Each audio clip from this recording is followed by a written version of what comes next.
más que nada de la práctica que hicimos con Sol este año, y sobre todo que surgió ahora, hace poco tiempo, con los comentarios que hacían los coformadores y los profes del área, del CEN 30 de acá de Bolsón, bueno, ex CEN 30, ahora Escuela Secundaria Rionegrina, con respecto a la poca devolución que tuvieron de los trabajos que se le habían asignado a los chicos, y bueno, cómo tener en cuenta todo esto y poder revertirlo para el año próximo, porque nada, yo noté como que no, por parte de los chicos no hubo, no estaban incentivados, no tenían ganas. La respuesta de algunos eran: no hago nada porque no tengo ganas, porque estoy cansado, que no me interesa. Bueno, entonces nosotros como futuros profes, yo y ustedes, ¿cómo hacer esto, no? ¿Cómo revertir esta situación que creo que no es fácil, porque desde la virtualidad se complica más si no tenemos también el acompañamiento de la familia?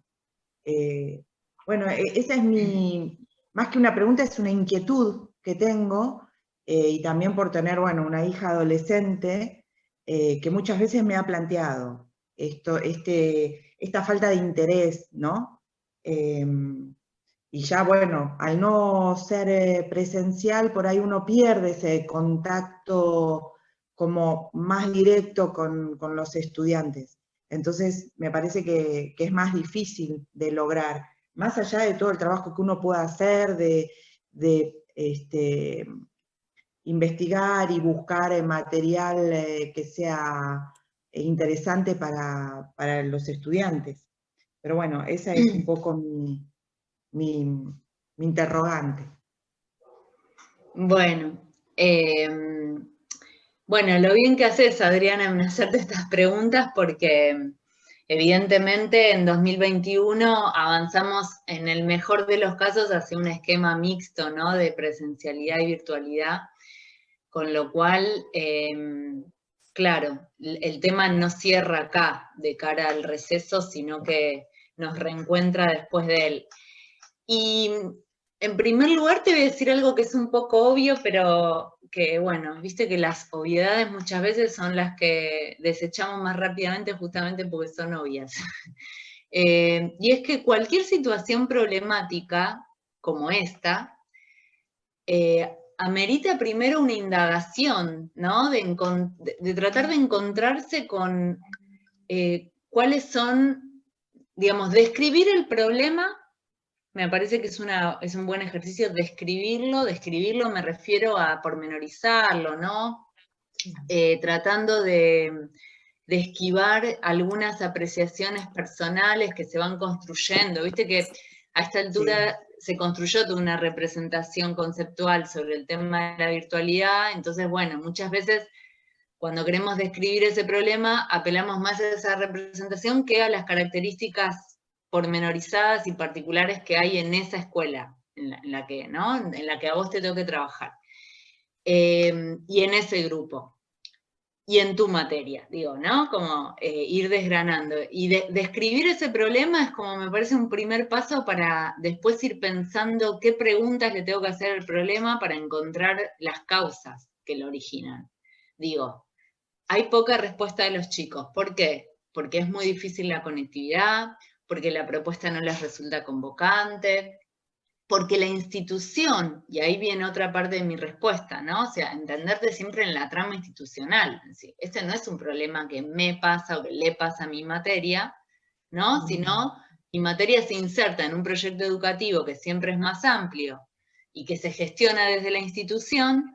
Y bueno, entonces, ¿qué pasa institucionalmente con las estrategias que se van desarrollando y que se van evaluando para encontrarse con los pibes, con los estudiantes? Entonces digo, ahí empiezo como a abrir el problema y decir, bueno, ¿cuál, no? Podemos seguir enumerando, pero ¿cuál de estas cuestiones, cuáles de estas cuestiones están generando esta desconexión o la intermitencia, ¿no? De pibes que aparecen y después 3 semanas ni pío. Bueno, en ese marco empiezo después a preguntarme por las características de la propuesta. Es una propuesta que recupera algo de la trayectoria escolar de estos chicos, es decir, de alguna manera recupero algún proyecto que venimos haciendo, son chicos nuevos, o sea, yo soy nueva para ellos, bueno, estoy teniendo en cuenta eso, ¿no? En formular un estado de pregunta para que ellos, de una manera, sientan que sus saberes, sus experiencias, su goce estético, ¿no? Es tenido en cuenta. Y en ese sentido, viste que siempre está esta ambivalencia, ¿no? De recurrir a los intereses y a las afinidades estéticas de los chicos como una forma de tirar del cordel y que algo se pueda empezar a entramar, pero también el riesgo es que si solamente me aboco a trabajar sobre sus intereses, va a haber como un sinfín de experiencias estéticas otras que no van a aparecer nunca en mi propuesta curricular. Entonces, creo que es ahora muy importante recurrir a esas afinidades estéticas, pero siempre en el marco de pensar cómo van concatenándose a otras experiencias que ellos no conozcan, ¿no? Y siempre como haciendo ese vaivén entre lo conocido, lo que se inscribe estéticamente, artísticamente en sus identidades, y aquello que es lo otro, ¿no? Y que puede permitir una ampliación de ese bagaje, de esa identidad en definitiva. Y que en la operativa todo eso tiene que ir encontrándolos a ellos desde un lugar propositivo, es decir, che, tenemos este problema, chicos, ustedes no se conectan, digamos, la producción de trabajos viene siendo lenta, retaseada, ustedes, bueno, a ver, hagan ustedes la propuesta, ¿cuál es la plataforma que a ustedes les parece más ágil? ¿Qué hacemos? ¿Trabajamos cómo? ¿Armamos un grupito de Facebook para la materia? ¿Hacemos un chat de WhatsApp para la materia? Propongan ustedes, pero se tienen que comprometer, eso sí, ¿no? Como meterlos a ellos y recordar en todos los casos, por eso yo empezaba por el contrato institucional, que la virtualidad no implica un estado optativo, digo que la escuela sigue siendo obligatoria, y eso también está bueno reponerlo como sentido, ¿no? Es decir, chicos, el Estado sigue teniendo el deber de ofrecer educación, y los estudiantes siguen teniendo el deber de participar en ese hecho educativo. Entonces, en ese marco, lo que nosotros podemos negociar son las formas de comunicarnos, las plataformas, pero no es negociable la materia. Digo, y esto hay que ir encontrando también la manera de plantearlo, porque si no, pareciera que en muchos casos los docentes van quedando como aquellos que tironean a solas de un carro en el que, bueno, ¿no? Pueden estar las indiferencias, los deseos, y no, o sea, me parece que es muy importante plantearnos desde el principio que en el carro estamos todos y tironeamos todos a la vez, ¿no? Y a su vez lo transportamos, las dos cosas.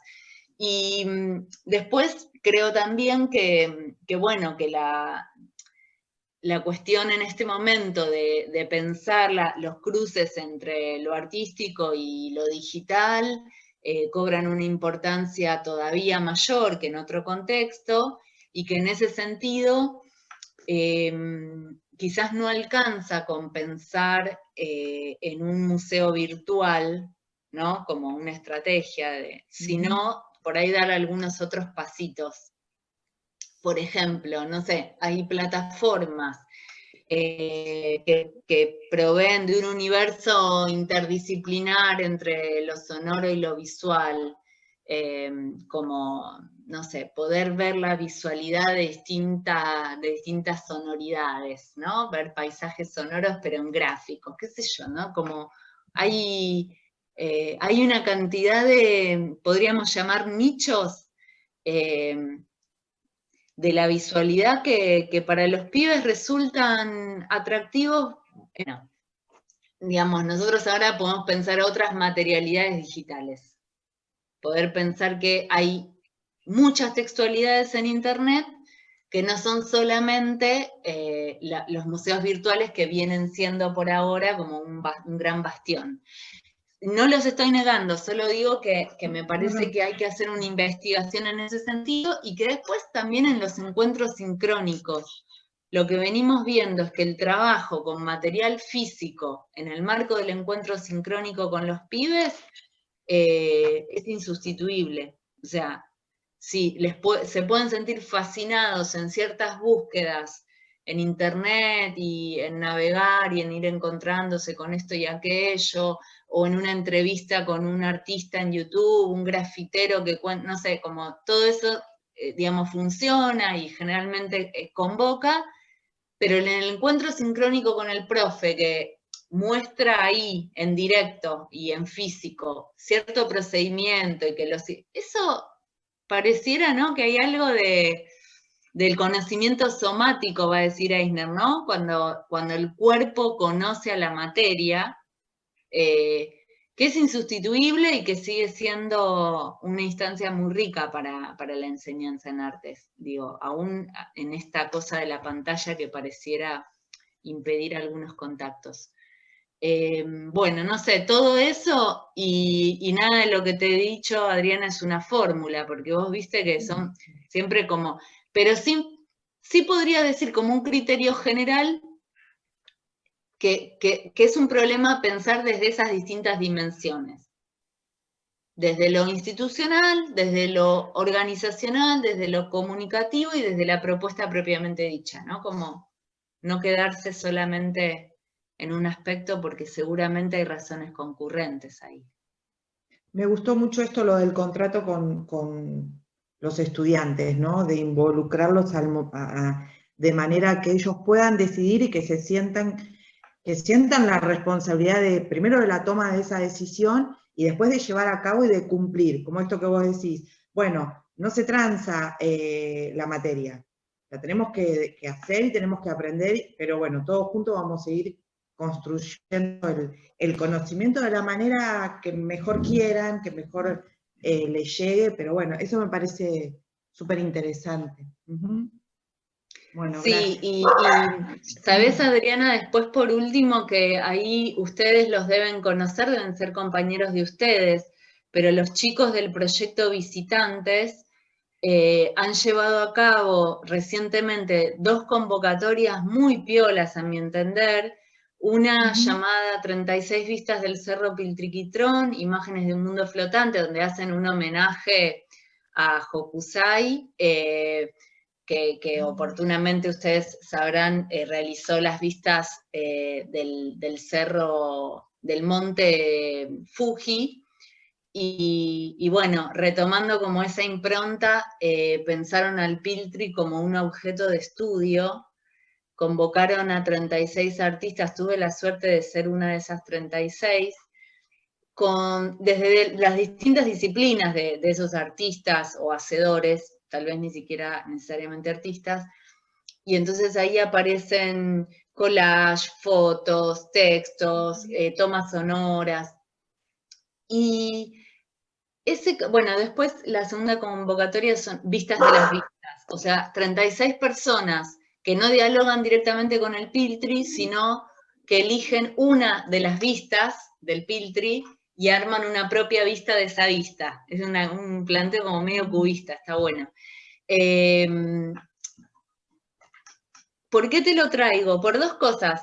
Primero porque me parece que es un buen momento para recuperar, digamos, esas cercanías, ¿no? Cuando quizás en esto que vos decís vemos cierta desmotivación y qué sé yo, por ahí apelar al patrimonio, a las experiencias del entorno, me parece que es una buena idea. Y después porque ese es un caso didáctico. Digamos, lo que ese proyecto es un proyecto artístico y pedagógico a la vez. ¿En qué sentido? En que vos fijate que convocan ellos a un hacer en torno al cerro como objeto de indagación, favoreciendo que quienes lo conocen lo puedan reconocer desde otro lugar y quienes no lo conocen lo tienen que investigar para poder producir, porque una condición del proyecto era que las vistas del Piltri podían ser vistas vivenciales o no, o sea, no necesariamente las 36 personas que participaron del proyecto habían estado ahí, ¿no?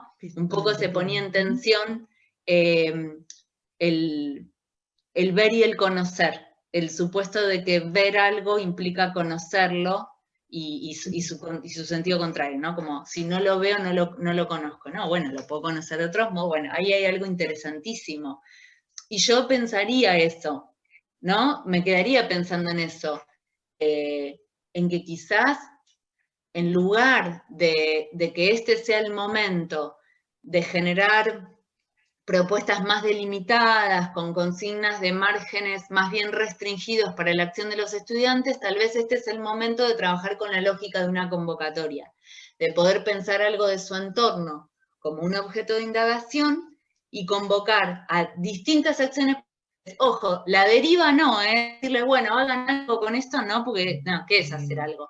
Pero en el marco de ciertas ofertas, che, esto podés grabarlo, fotografiarlo, escribirlo, pintar, ¿no? En el marco de darle ciertas opciones, poder generar ese acercamiento e inclusive a partir de ahí, y tal como lo han hecho los chicos de visitantes, tener que generar una publicación y ahí trabajar otros contenidos del área que tienen que ver, por ejemplo, con el diseño editorial, el diseño gráfico, ¿no? Convertir esto en un libro o convertir esto en un disco y tener que hacer suerte de tapa, qué sé yo, como que creo que este es un buen momento para salir de toda lógica que vaya a la carpeta, ¿no? O sea, a la tradición de acopio de imágenes que no ve nadie, para poder llegar a un tipo de proyecto que tenga una inserción en la comunidad, que tome algo de la comunidad como punto de partida y que vuelva a ella reeditado como una otra cosa. Y como un incentivo más, ¿no? El mostrar esto que produjo. Sí. Y la argumentación que requiere eso, ¿no? Hay toda una argumentación detrás que requiere hacer ese trabajo, por lo cual el trabajo es complejo en todo sentido, digamos. Ahí las chicas, Adriana y Luciana, hicieron su práctica en entornos virtuales en una escuela que tiene orientación de producción audiovisual y producción fotográfica. Y ellos, el coordinador del área, logró abrir un canal de televisión para la escuela y convocaba a todas las escuelas secundarias de Río Negro y una revista. Así que ellas pudieron participar de los dos proyectos en los que además participaron estudiantes. Así que en ese sentido estuvo bueno haber formado parte de eso en este entorno. Porque además yo quería aclarar al principio con la pregunta de Adriana que pensar en entornos virtuales tuvo que ver con una cuestión inédita y de crisis. No es que estamos pensando en la virtualidad como un espacio posible, ¿no? De práctica de enseñanza en un contexto, si se quiere, cotidiano, normal, no sé cómo, donde uno piensa otras cosas. Esto fue así, como se pudo. Sí, a mí, absolutamente. Lo que decía Eve, me parece que también estaba bueno rescatar algo que esto de batallar, digamos, de no avanzar el espacio, que es algo que en realidad es un poco una continuidad, porque en la escuela muchas veces esa batalla en la presencialidad estuvo presente desde plástica, ¿no? Esta cosa de no resignar el espacio de plástica, ya lo sabemos, ¿no? Me llevo a fulanito porque en esta hora refuerza otra cosa, ¿no? Esa batalla permanente de plástica es un espacio de conocimiento, yo quiero enseñar, mis chicos tienen que estar acá. Bueno, todo esto que significa una batalla diaria y que me parece que en la virtualidad tenemos la ventaja de tener esa experiencia de la batalla para seguirla, digamos, para continuarla, no dejarla a un costado. Y creo que está bueno siempre reforzar, digamos, ¿no? Esa idea. Por otra parte, también me quedé pensando, perdón, ¿querías hablar, Eve? No, solo que en esto que vos decís de la continuidad, yo agregaría que el problema de la motivación de los estudiantes también es un problema en la presencialidad. Lo que pasa, digo, ahora nos damos cuenta, esta pandemia, entre otras cosas, lo que nos vino a enseñar es, me parece a mí, que tenemos que mirar la situación de la clase con otra responsabilidad, porque hasta ahora tuvimos, digamos, un público cautivo para nuestras propuestas. Sí, los chicos, digamos, tenían que acudir a la escuela y bueno, listo, en el marco de que tienen que estar ahí, obligados por la familia y el Estado, ocupan su rol, su oficio de alumno, de alumna, y bueno, y la cosa, salvo algunas excepciones, marcha. Ahora, cuando no está ese marco, empezamos a ver, ¿no? Bueno, ¿qué motivaciones? Digo, voy a sacar de esto que voy a decir, saco a todos los estudiantes que no se conectan por problemas de conectividad, de sacar a todo ese gran porcentaje de estudiantes. Me voy a quedar con los que, pudiendo conectarse, no se conectan, ¿no? Que nos están hablando de esto. Es decir, che, la propuesta, y hay que correrse de la personalización, porque no es tu propuesta, ¿no? Es la propuesta, por eso digo, la propuesta escolar, la propuesta curricular. La propuesta en el sentido más amplio, y también el vínculo pedagógico con un docente en particular, no siempre ofrecen digamos, una convocatoria genuina y no siempre los estudiantes lo ven como una oportunidad para aprender algo. En ese sentido, con esto cierro, vuelvo a lo que dije anteriormente. Me parece que hay que recordar, digamos, la obligatoriedad de los 3 niveles de inicial, primaria y media, pero también proponernos llegar a los estudiantes no solo a partir del argumento de la obligatoriedad. Digo, en última instancia, che, la escuela es obligatoria, pero sería deseable que tengamos otros argumentos y otros sentidos por los cuales los convocamos, ¿no? Como esto que decía Georgina. Hay una continuidad en muchos sentidos, en ese también, en la presencialidad también nos pasa. ¿Cómo hacemos con el pibe que no quiere? ¿Cómo hacemos cuando yo les propongo A y ellos dicen, no, yo lo único que quiero es dibujar a Dragon Ball Z? ¿No? Eso es una típica pregunta que surge. Y bueno, ahora eso se siente más porque, insisto, porque no estamos todos en el mismo lugar a la misma hora sentados. Pero en algún punto esa tensión estuvo y está. Y es la tensión que se da, que es propia del hecho educativo en el marco de la asimetría de intereses. Yo tengo el interés de enseñar, el estudiante no siempre tiene el interés de aprender. Entonces, esa asimetría, bueno, y ni hablar del caso de cuando hay docentes que no tienen tampoco el interés de enseñar, que también pasa, ¿no?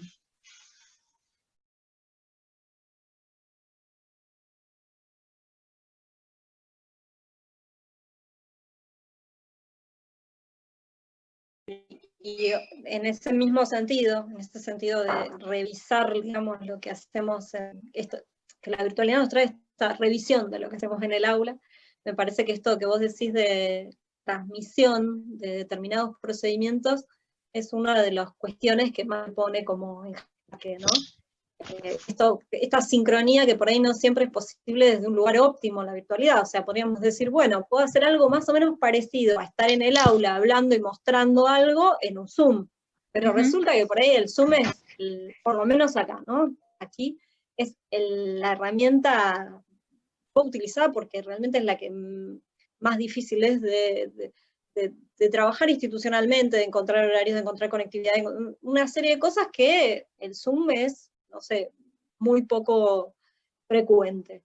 Entonces, incluso igual podríamos hablar de lo que significa sostener un Zoom desde un lugar expositivo, pero bueno, pongamos que no, y no tenemos un bueno. ¿Y cómo transmitir? Y ahí me parece que lo que nos vuelve sobre nosotros es ¿qué es lo que quiero transmitir de esto, este procedimiento? O sea, vamos a hacer el dibujo tal, el grabado, ¿no? Y ¿qué transmite cómo? Y es algo que por ahí a veces también en el aula lo transitamos de lugares estereotipos, ¿no? Esto de en el aula se pinta, en el aula se graba o se hace algo o se usa así.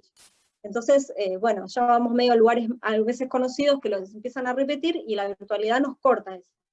Y nos pone un poco sobre la cara cómo hacemos para transmitirlo y a veces nos trae este problema. ¿Qué estaba transmitiendo y qué cosas tengo que, bueno, retomar y revisar, repensar para la enseñanza? Parece que eso es un desafío, está bueno, que trae la virtualidad. Quería hacerle una pregunta que también te la hice a vos, Sol, con respecto al programa Seguimos Educando. Ah, dale.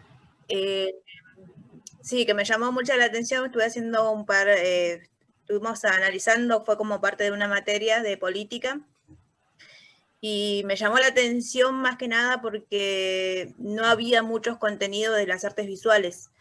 Entonces, como me gustaría saber cómo lo ve ella, si más que nada este tema de desvalorizar la materia, ¿no?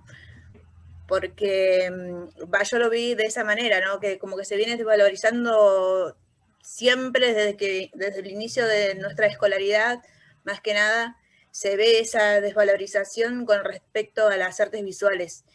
Y quizás me llamó mucho más la atención que en este programa no esté presente los contenidos, ¿no? Como que no se trabajó, no se elaboró mucho. Sí, más que nada en el nivel inicial, que había mucho trabajo con las artes visuales, pero después estuve mirando las clases por una semana y en ninguna de ellas como que se veía este contenido de las artes visuales. Sí había de educación física, de música, pero no específicamente de artes visuales. Sí, no tengo mucho que agregar, más que lo que vos misma señalás, es así. No, digamos, la falta de jerarquía que las artes visuales tienen en comparación a otras disciplinas es evidente ya en digamos, en la prescripción curricular, en la carga horaria que tiene la materia en los distintos niveles educativos. A su vez, esto también hay que decirlo, si nos comparamos con otros países, veremos que al revés, que tenemos una situación, no sé si llamarla privilegiada, pero sí de mayor justicia educativa en el sentido de la integralidad, ¿no? De pensar que un estudiante tiene el derecho a interactuar con modos de pensamiento y con lenguajes realmente diversos. Muchos países no tienen educación artística, no la tienen en ningún nivel educativo o la tienen de una forma, digamos, más acotada todavía que la nuestra. Yo participé hace poquito en una charla del movimiento Fibra y de la OEI en Chile, y para mi sorpresa, ellos están trabajando en un programa de artistas más educadores, porque no hay una educación artística, digamos, en el currículum oficial y en la enseñanza, en la educación obligatoria. Me quedé helada, digamos. Uno también desde su lugar, ¿no? Como que naturaliza ciertas cuestiones. Ahora, sí, en la medida en que, digamos, en la política educativa en general, lo artístico no tiene una relevancia particular, me parece, para mí es esperable que no la haya tenido en estas adecuaciones y en estos contenidos, digamos, televisivos. También quiero decir que en algunas propuestas que vi en la TV pública y en la Ciudad de Buenos Aires, que está el canal de la ciudad, donde también se emitieron contenidos educativos, la verdad es que tampoco nos dejaron muy bien parados. En algún punto, digo, esto lo quiero decir, para mí no se trata solamente de tener presencia, sino qué presencia tenemos. Frente a ciertas propuestas que han circulado en la tele, yo preferiría que no estén, porque también, ¿no? Se construye una representación de educación artística que no, que estamos tratando como, no sé, de rearmar por otro lado. Así que, sí, creo que en ese sentido los esfuerzos los tenemos que hacer desde adentro de la escuela. Yo creo que los cambios significativos son desde adentro y desde abajo, y más que poner el esfuerzo por ahí o la energía en demandarle al Estado ciertas cuestiones, que lo podríamos hacer, no digo que no, conviene tomar las condiciones que hoy tenemos garantizadas, que son las que nuestros diseños curriculares de las jurisdicciones ofrecen, y bueno, y encarnar la mejor propuesta posible, y esto, ¿no? Y llegar a los chicos, como decía Adriana, ponernos en poner la sintonía en esto. Porque también uno podría preguntarse cuánto de esa propuesta televisiva llegó, ¿no? ¿Qué audiencia, qué impacto tuvo? Y no solo en términos de audiencia, sino en términos de una participación, porque también uno podría decir, como decía Adriana, bueno, de todos los chicos que no realizaron trabajos en el marco de la propuesta de enseñanza de artes visuales, ¿cuántos de ellos no la hicieron porque no quisieron? ¿Cuántos de ellos no la hicieron porque nunca les llegó, no se enteraron? Digo, ¿no? Con la propuesta televisiva tenemos menos posibilidad de enterarnos de esas cuestiones.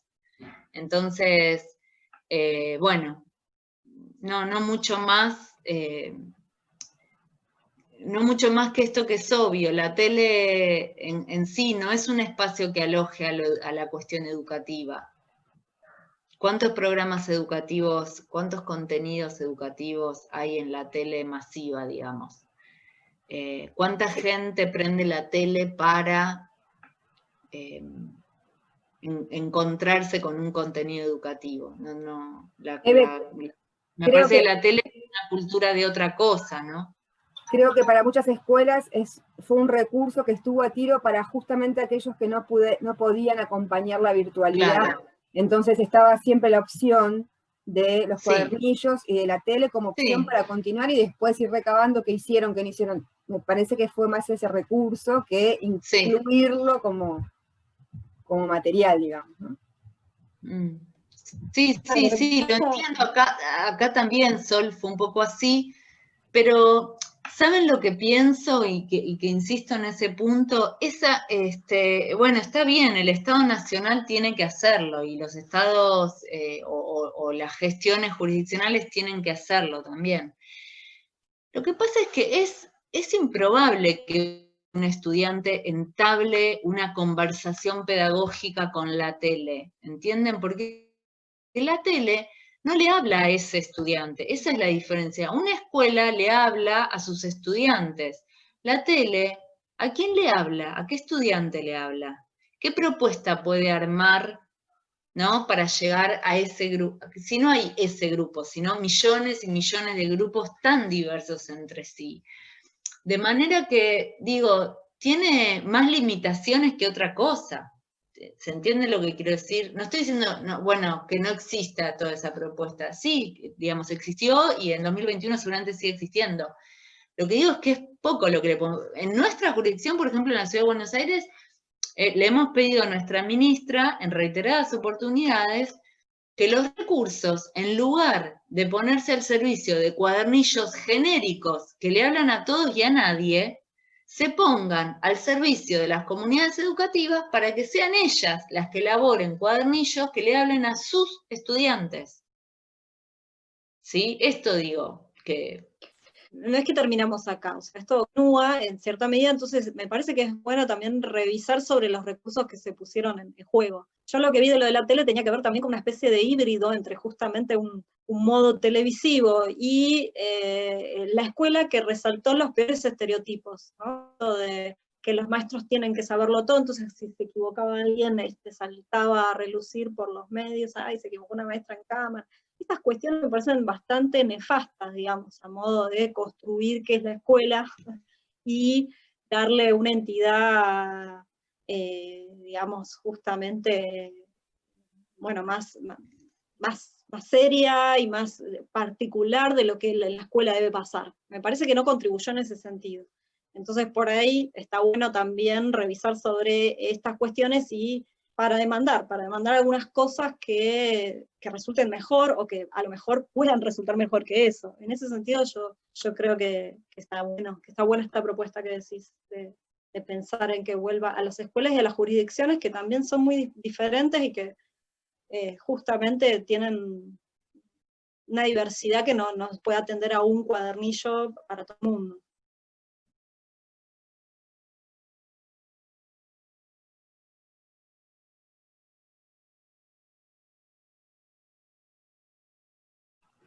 Yo más que nada este último tiempo de práctica y después cuando estuvimos en contacto con la coformadora, que también llegó un solo trabajo de un estudiante sobre la propuesta, así que yo más que nada me preguntaba cómo generar ese vínculo tan necesario en la presencialidad y ahora, más que nada.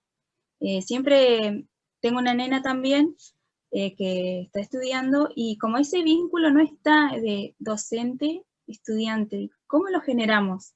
Porque realmente hay mucha comunicación, pero ¿cómo llegás?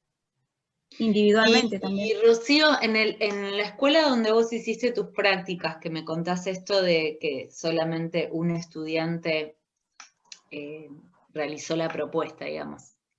¿Qué sistema de comunicación tenían? ¿Cómo, por mail. ¿Cómo era? Por mail. Era por mail, nada más que por mail.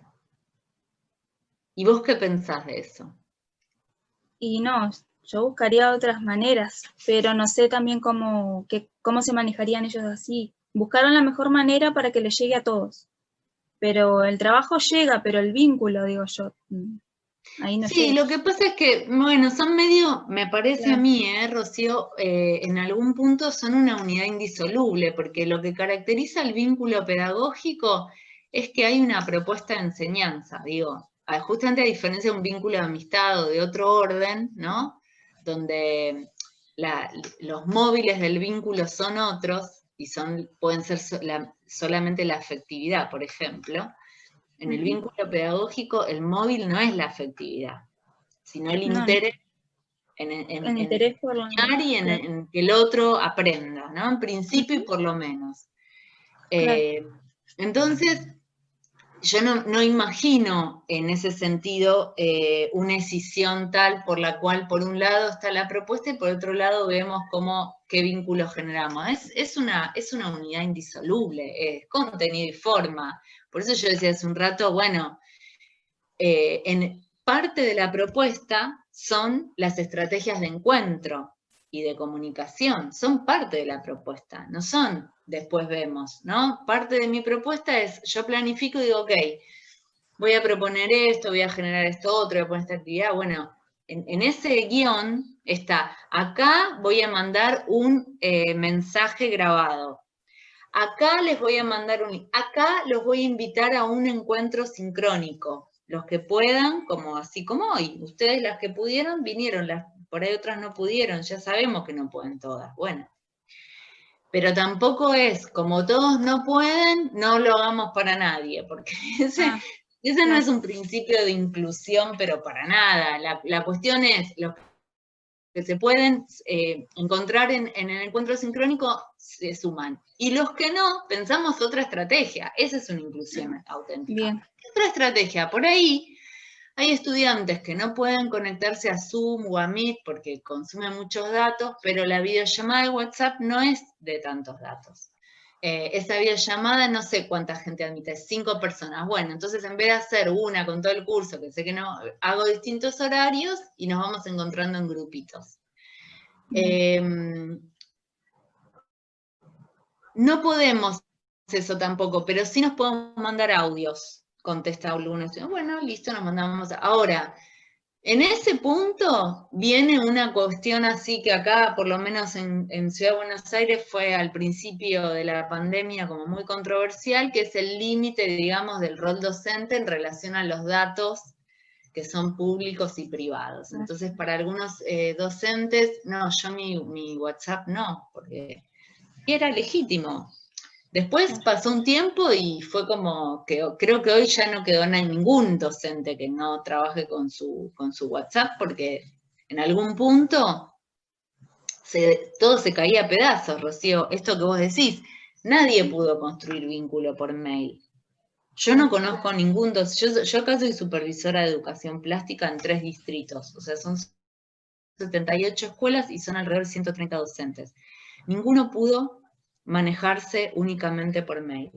Y empezamos así, y es más, yo fui la primera que les dijo, profes, manéjense, créense una cuenta, manéjense así, todo por escrito, porque el teléfono no, porque cualquier cosa que pase.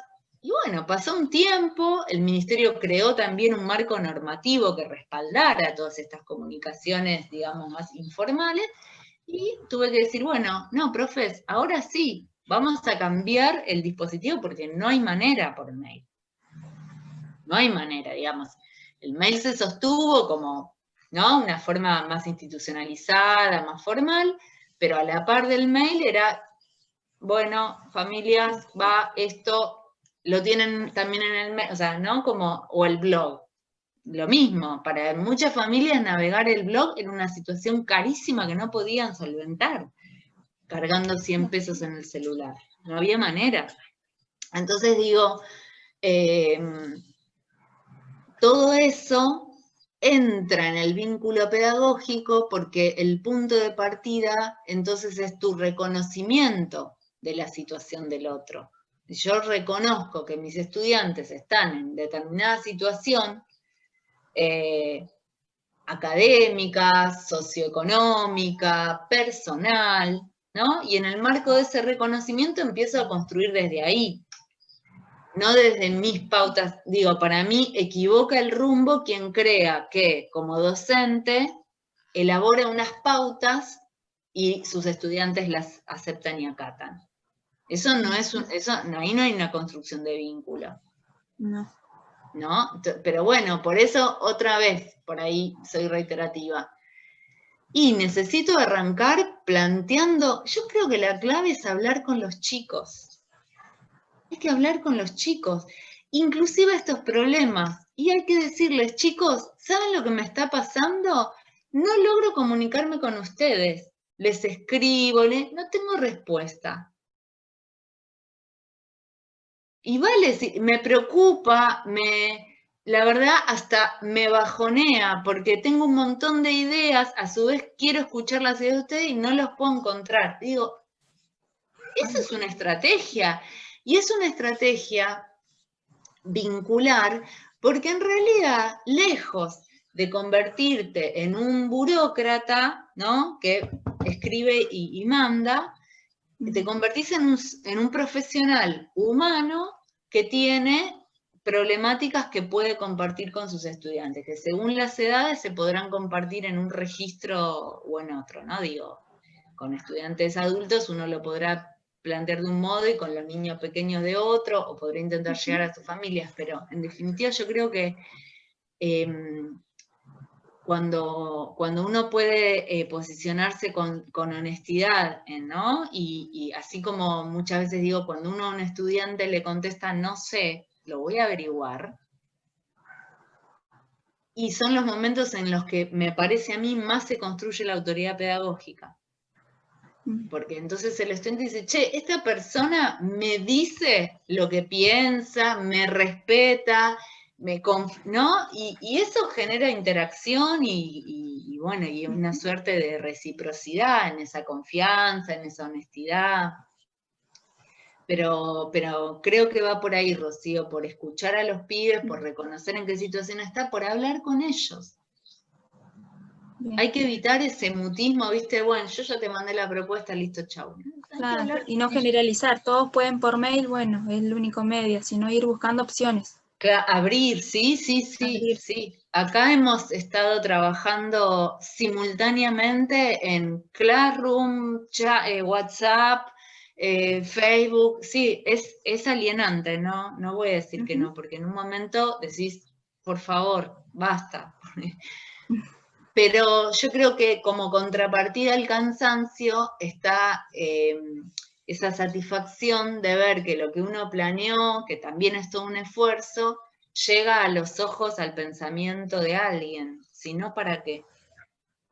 Tal cual. Y es poner en valor también las artes visuales, ¿no? Como decir, bueno, no lo hizo. No, es como, bueno, hay que hacerlo, hay algo que enseñar. Sí, inclusive está bueno lo que decís, y es poner en valor las oportunidades y creer que lo que uno está armando es valioso, ¿no? Como esto de, hay que hacerlo, decíamos hace un rato, pero también construir el sentido de, ¿sabés que hay una propuesta ahí que está buenísima, ¿no? Que te la estás perdiendo. Abrila, ¿no? Como esto, abrila, léela, escuchala. también ustedes piensen que para estas generaciones, ¿no? Para estas infancias, para estas adolescencias, de buenas a primeras, tener una cultura tan letrada, ¿no? O sea, una escolaridad basada en archivos que se leen, no es sencillo. Los propios adultos se quejan de la gran cantidad de mails que reciben por día y que ya no quieren leer más. ¿Qué nos hace creer que los pibes tienen ganas de sentarse en la computadora a leer un mail atrás de otro, de una materia y de otra y de otra? Y a contestar también, ¿no? Como que también en esto de diversificar los modos de comunicar, es el equivalente a en la presencialidad decir, che, hoy la clase no la damos en el aula, la hacemos en el patio, o salimos al parque, o vamos a un museo si es que lo hay en la ciudad, o traemos un artista, ¿no? Esto de desrutinizar también los tiempos y los espacios escolares. No puede, una escuela por mail es inviable, es inviable. Me parece que un profe que un día graba su propuesta, aunque sea, si no puede hacer un video, porque no puede editar, aunque sea, lo graba en un audio de WhatsApp, en audios cortitos, y va a contar, ¿no? Pequeñas cosas, y de repente en el final mete un link para entrar a... Bueno, uno va probando esto de poner un poco más el cuerpo, tiene ese a favor, es incuestionable esto, ¿no? La voz tiene una presencia que la letra escrita no tiene.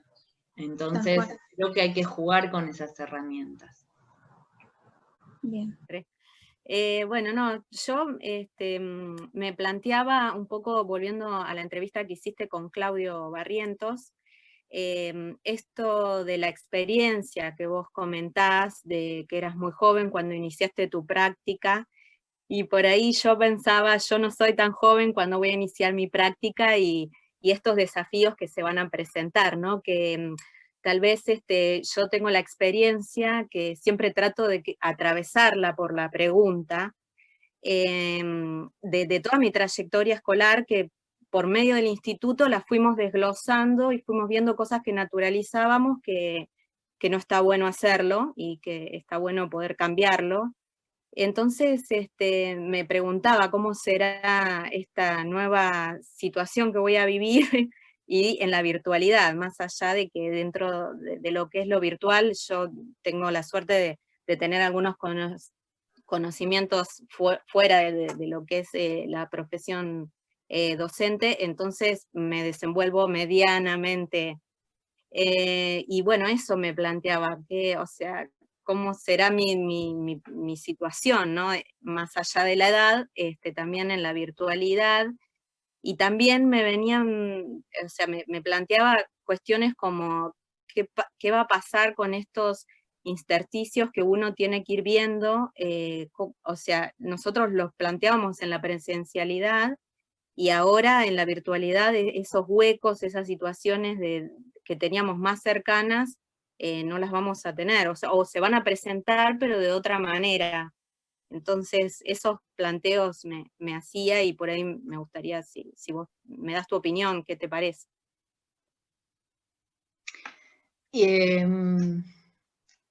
Bueno, ¿qué me parece? No, me parece que el inicio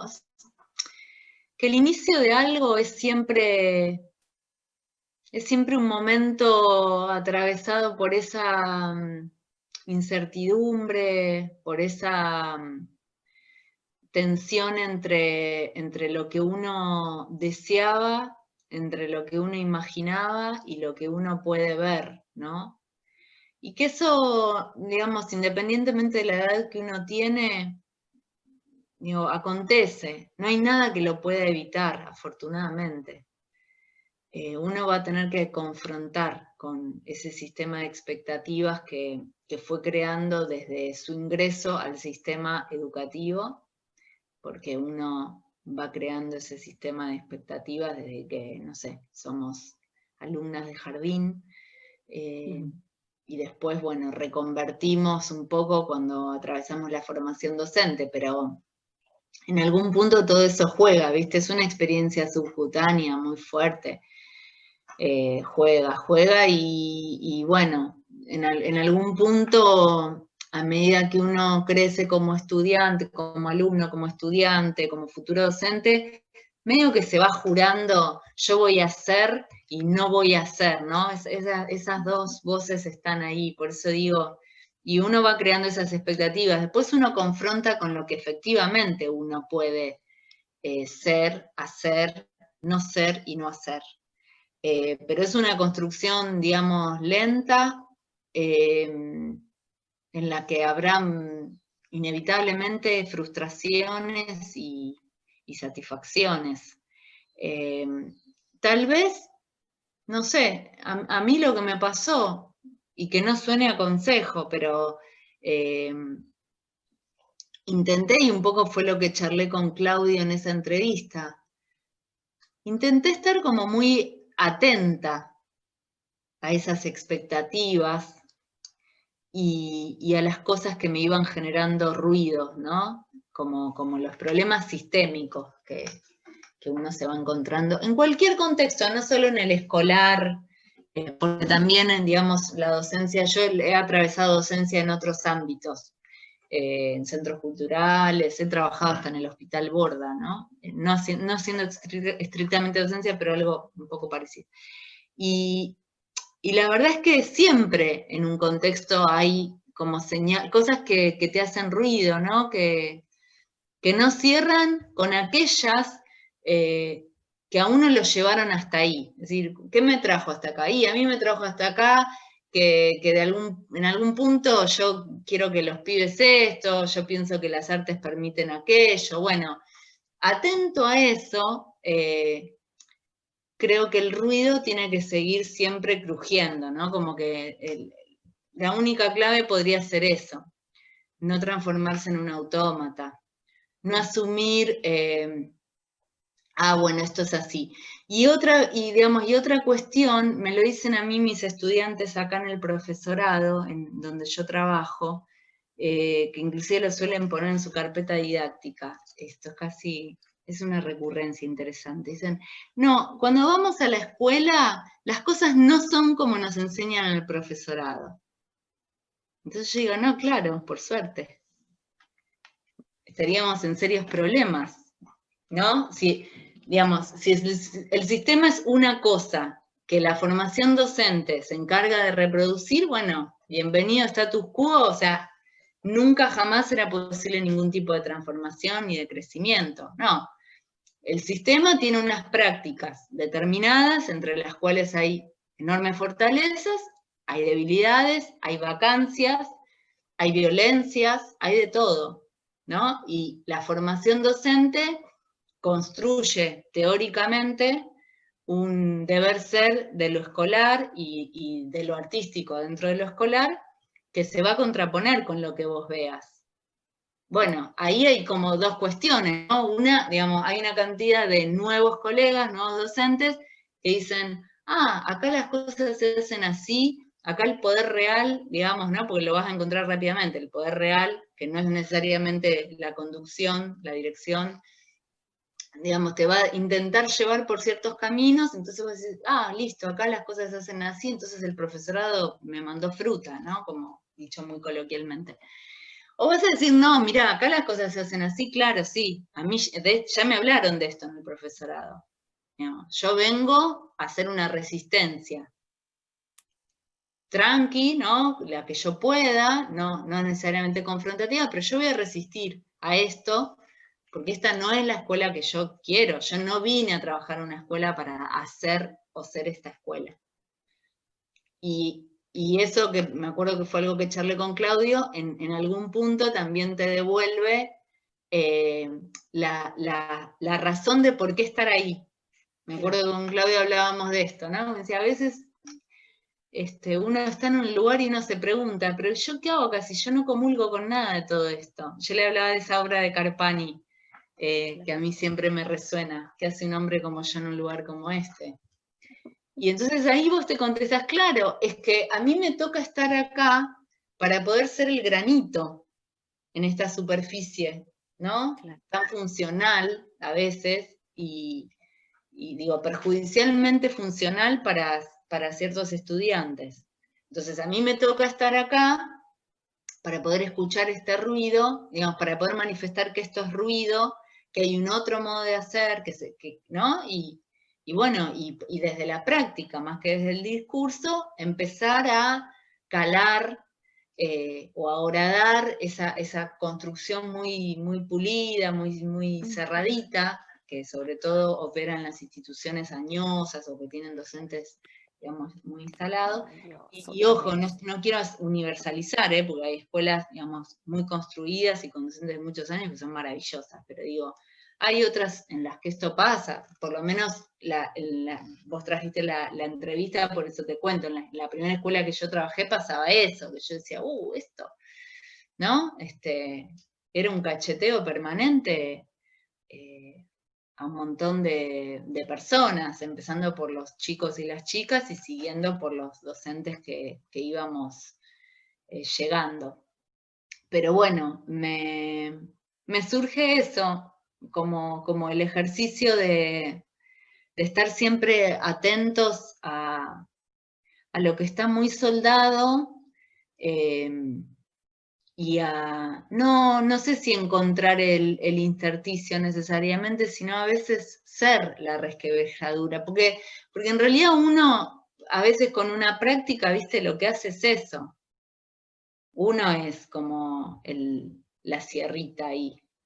Y eso está bueno, es interesante, también como que te pone más en la vida, porque es difícil ir todos los días a hacer la misma cosa. Para mí lo más difícil del trabajo son las rutinas laborales, entonces hay que encontrar modos de divertirse, ir al recreo, jugar con los pibes, no sé, hay que encontrar formas de hacer de la enseñanza, del rol, de la escuela, una experiencia vital.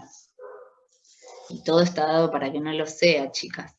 No sé, como les pasó a ustedes en su escolaridad. Yo cuando pienso en la mía digo, todo atentaba contra la vida. Por eso recuerdo tanto a algunas docentes en particular, ¿no? Que estaban muy atentas a eso,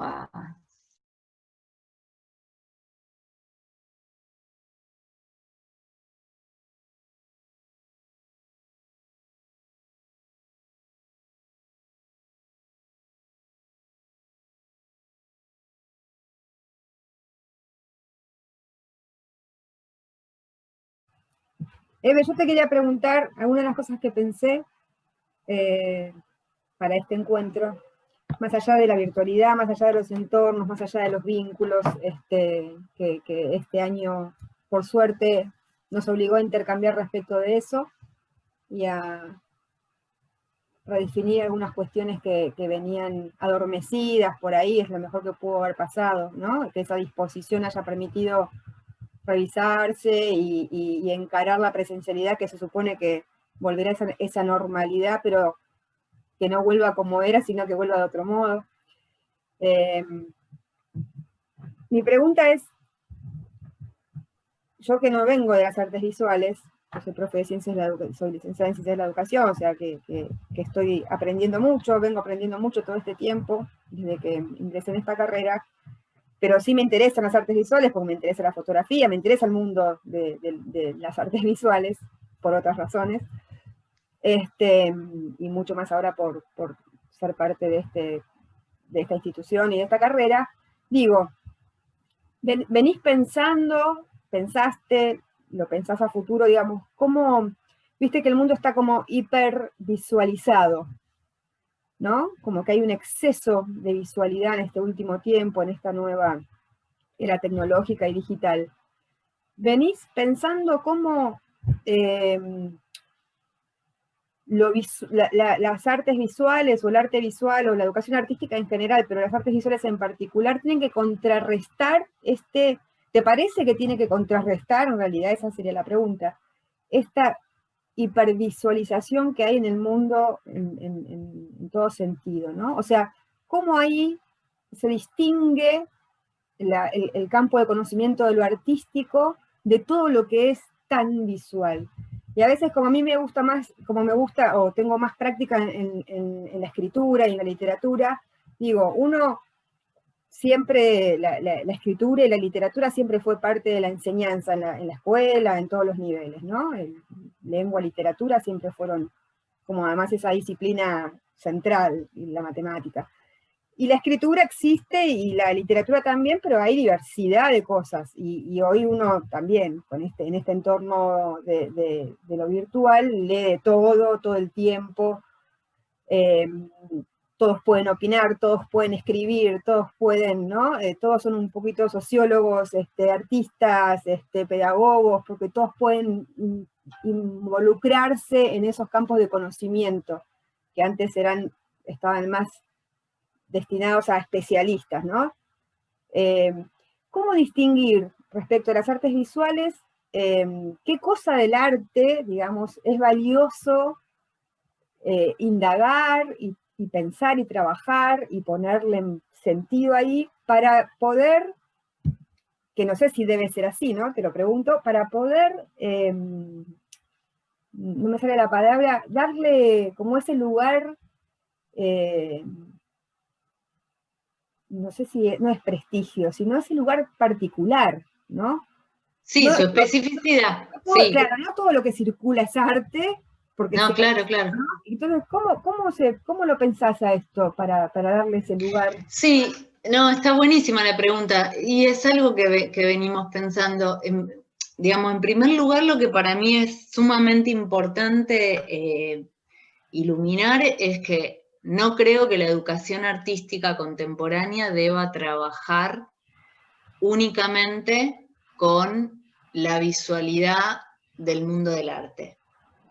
Como primera cuestión, considero que una educación artística contemporánea tiene que trabajar fuertemente con las visualidades todas, en un sentido amplio, pero por sobre todas las cosas tiene que poder trabajar en torno a la construcción de la mirada de los estudiantes, porque en definitiva la educación artística no tributa ni al mundo del arte, ni de la visualidad, ni de la experiencia estética, sino a la formación más holística de un ser humano. Requiere de saberes y conocimientos que tienen que ver con los modos de ver. Y solo por eso son importantes tantas visualidades, ¿no? Entrando al currículum, entrando a las propuestas de enseñanza. Eso no me parece un dato menor, o sea, en mi armado por lo menos, ¿sí? En mi armado, digamos, primero está ese sujeto en condición de estudiante, y yo tengo claro que yo tributo a ese sujeto. ¿Qué aporte específico puedo contribuir a hacer para la formación integral de esa persona? Entendiendo a esa persona, como siempre decimos, como un sujeto que tiene derecho a la cultura de la que forma parte hoy, tenga la edad que tenga, y no como, bueno, a futuro. Eso, en el marco de eso, y en consecuencia, digo, sí, no puedo pensar en una educación artística contemporánea que provea a los y las estudiantes de un bagaje de experiencias, digamos, que reconocen las prácticas instituidas del arte, ¿no? Digamos, todas las prácticas que están oficializadas, tanto por el circuito, digamos, central como por el periférico, porque el circuito periférico de las artes también instituye, ¿no? Determinadas prácticas. Sino que tengo que poder pensar en esas otras visualidades que no están ahí. Por eso siempre decimos que es tan interesante un diseño curricular como el de la Ciudad de Buenos Aires, que plantea no solamente una mirada integral de la educación apoyada en esos tres ejes de trabajo, que son la producción, la apreciación y la contextualización, sino que en términos de capacidades apreciativas, establece la necesidad de trabajar con la imagen propia, la imagen de los pares, la imagen de distintos creadores y el entorno. Es decir, que es tan importante acceder a la obra de las vanguardias históricas del siglo XX como a la del arte de la antigüedad, como a los distintos verdes que hay en la plaza que tenemos frente a la escuela. Y al color de la medianera, que a medida que caen las horas del día, modifica su color porque lo baña una luz distinta, digo. Y esa sensibilidad en el ojo, y esa, digamos, posibilidad y el goce de poder percibir cada vez más esas diferencias, ¿no? Con todo lo que ello produce, son tan valiosas como poder apreciar la cantidad de tierras que hay en, no sé, una obra del cubismo analítico de Picasso, ¿no? Eso me parece sumamente importante destacar. Y en segundo lugar, sí, claro, vivimos en un momento en el que el mundo sobreestetiza, digamos, la experiencia humana en niveles a veces preocupantes, ¿no? Y bueno, qué sé yo, inclusive, no sé, es hasta gracioso querer ir a comprar 1 kilo de asado y encontrarte con que te reciben con tienda de carne, o que querés ir a comprar figacitas y te recepcionan con una boutique de pan.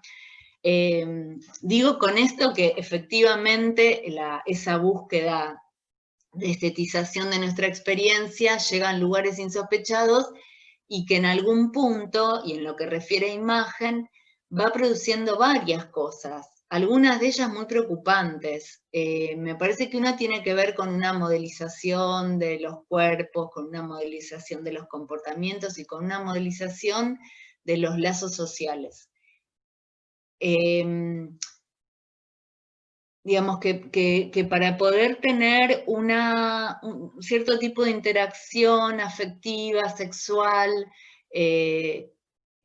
haya que no tener granos, por ejemplo, que sea necesario esconder el brillo que tiene la piel, porque la grasitud de la piel sería en algún punto no sé, un elemento avergonzante o que impida interactuar con otros, bueno, son parte de los discursos visuales o discursos, digamos, que operan desde las visualidades, que imponen sobre todo las industrias mediáticas, y que sí la escuela tiene que resistir. En ese punto sí, yo creo que efectivamente la escuela, entre otras cosas, opera como contracultura. Y también creo que en ese sentido tiene que ser muy inteligente su intervención, ¿no?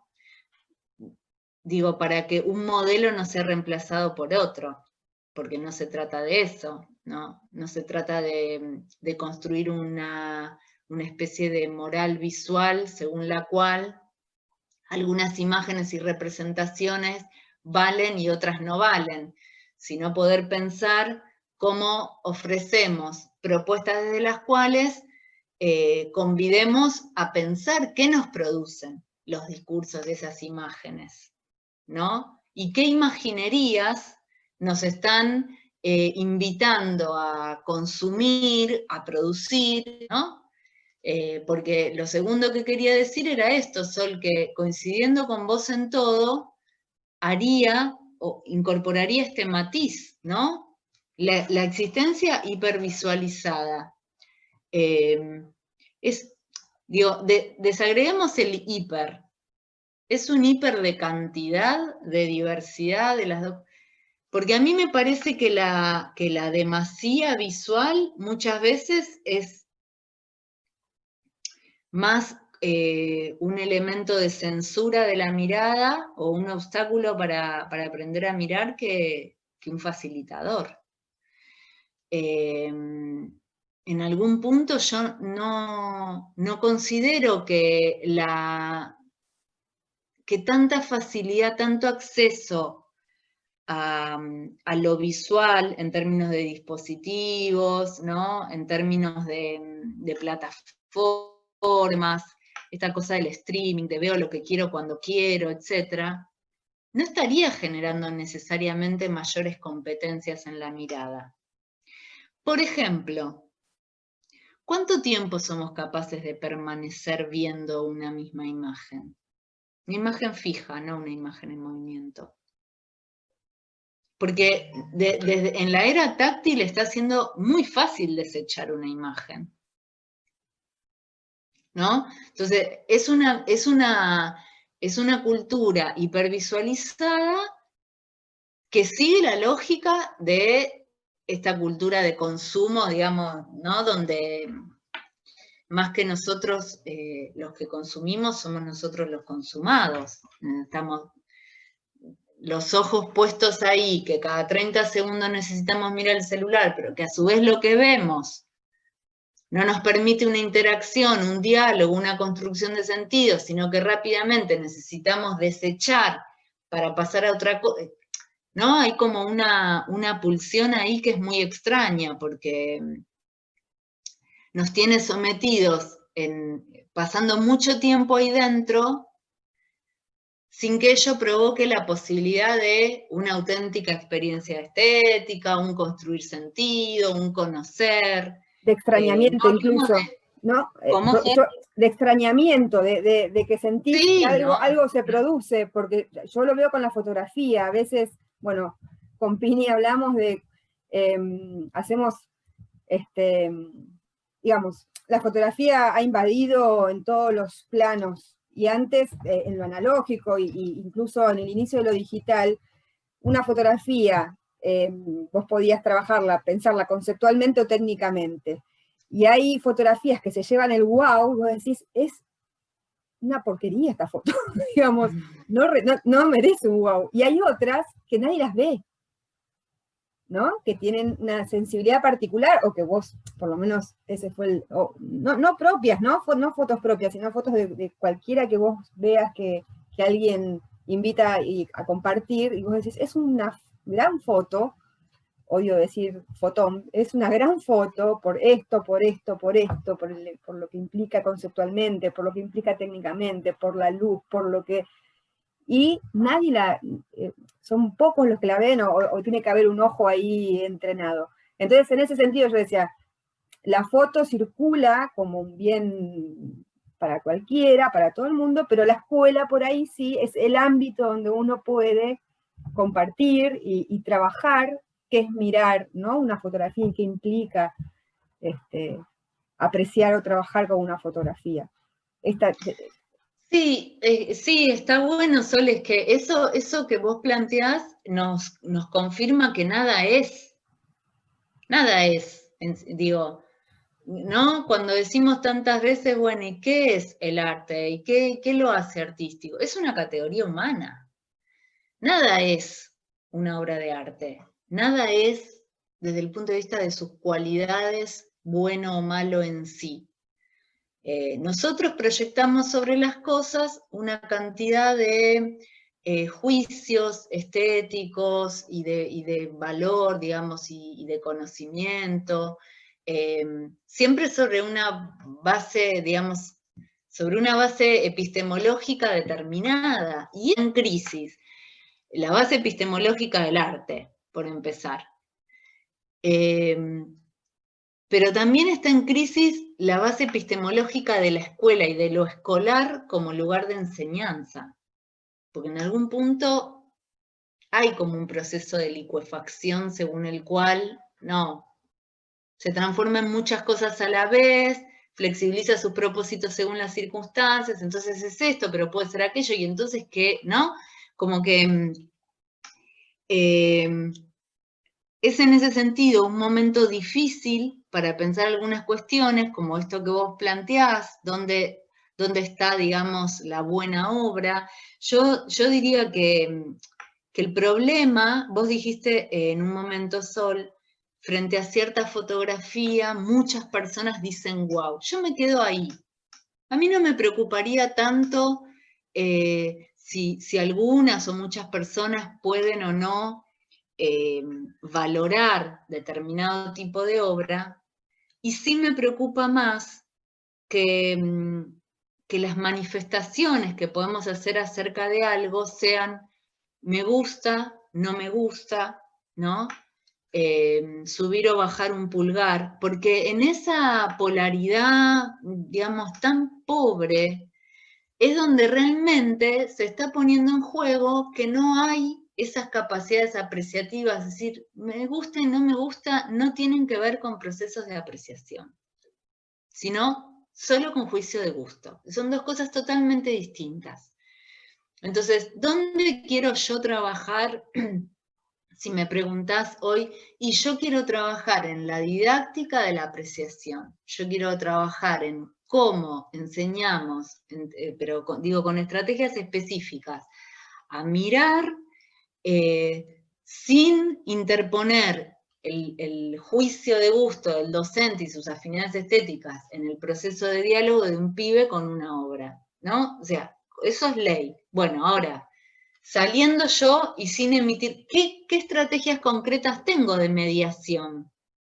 Y para encender algo, para encender procesos ahí, para pasar de esa mirada así más espontánea del like y del dislike a una mirada que pueda decir algo.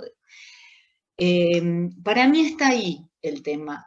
En consecuencia, y muy posiblemente, esto que vos decís, Sol, algunas obras que no están pudiendo ser valoradas, ¿no? Porque, y evidentemente, alguien que tiene, digamos, más herramientas en su mirar, va a poder, no sé si le va a gustar, pero sí va a poder encontrar ciertas cualidades en las obras que actualmente no. Pero lo plantearía desde ahí, o lo planteo desde ahí, me pasa por ahí, ¿no? La cuestión, sin meterme, y no, quizás también porque no quiero entrar en esa contienda, pero sin meterme tanto en la cuestión de las distintas calidades de obra, porque ahí es muy difícil. Esa cuestión también es muy difícil. En un momento de tanta obra transdisciplinar, en un momento de tanto artista gestor, ¿no? Es muy difícil porque ¿qué valor? O sea, nada, es una discusión interesante y es epistemológica. Porque te lleva de cara, bueno, ¿qué es la obra de arte? Es decir, ¿qué discutimos? Si esta obra es buena o no esta obra es buena, porque mira, esta persona tomó esta decisión.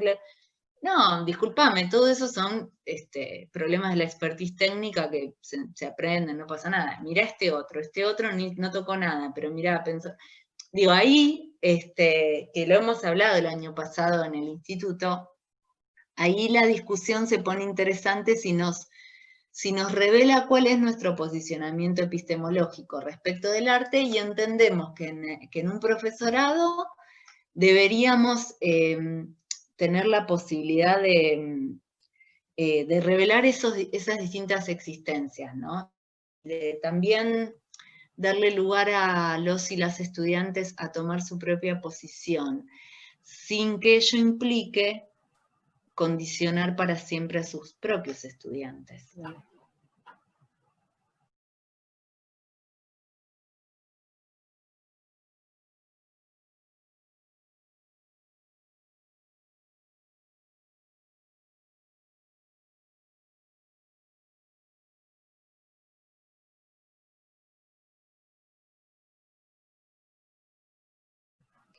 Me acuerdo, a propósito de lo que contás, de una anécdota de un grupo de niñas de tercer grado que después de, bueno, un tiempo de trabajo y qué sé yo, con unas obras de Kenneth Kemble, dijeron, más o menos entre todos y conversando, el arte abstracto es lo que no se parece a nada, pero dice un montón de cosas.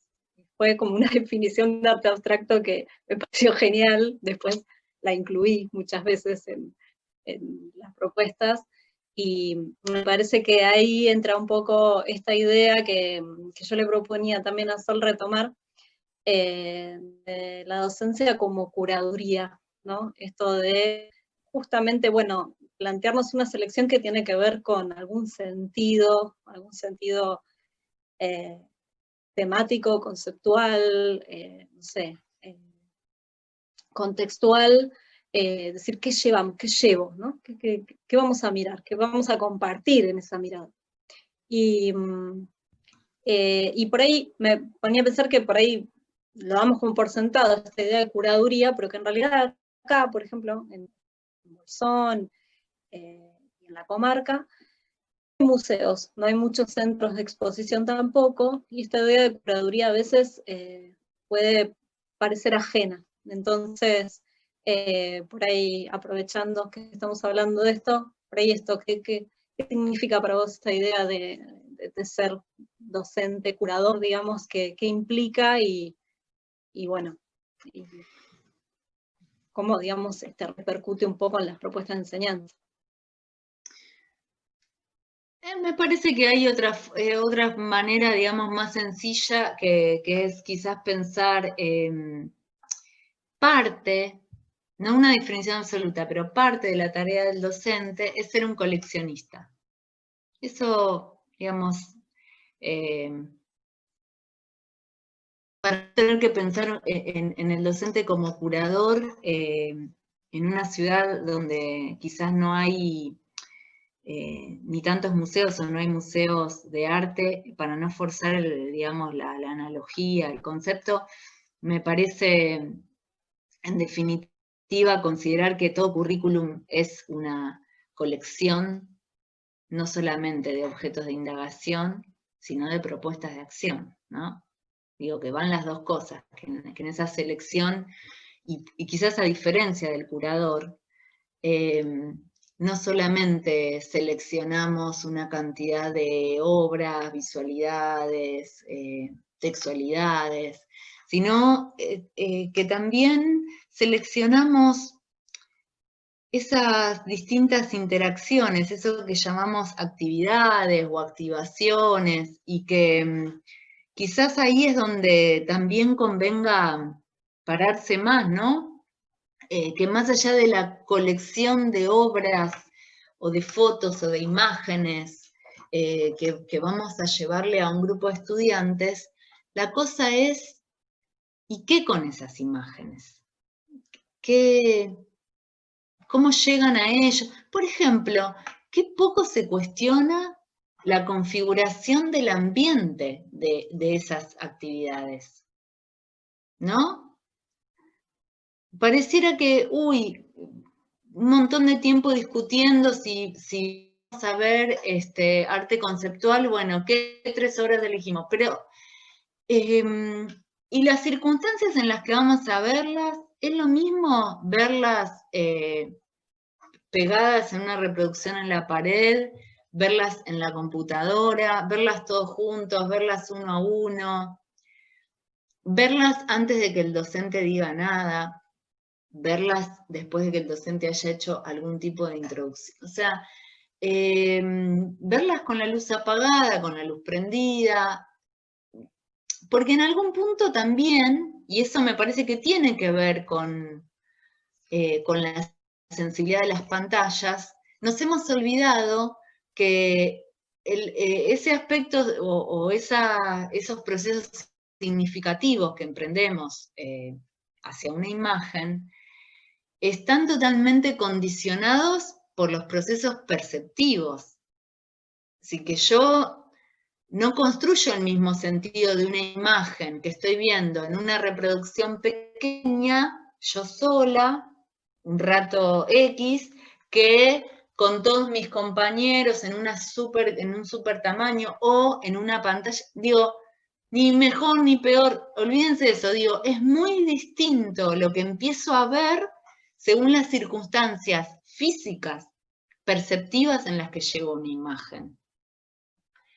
En el celular, en la tablet, tiende a igualarse, ¿no? Todo. Bueno, es algo propio de la imagen digital, del brillo de la pantalla, qué sé yo.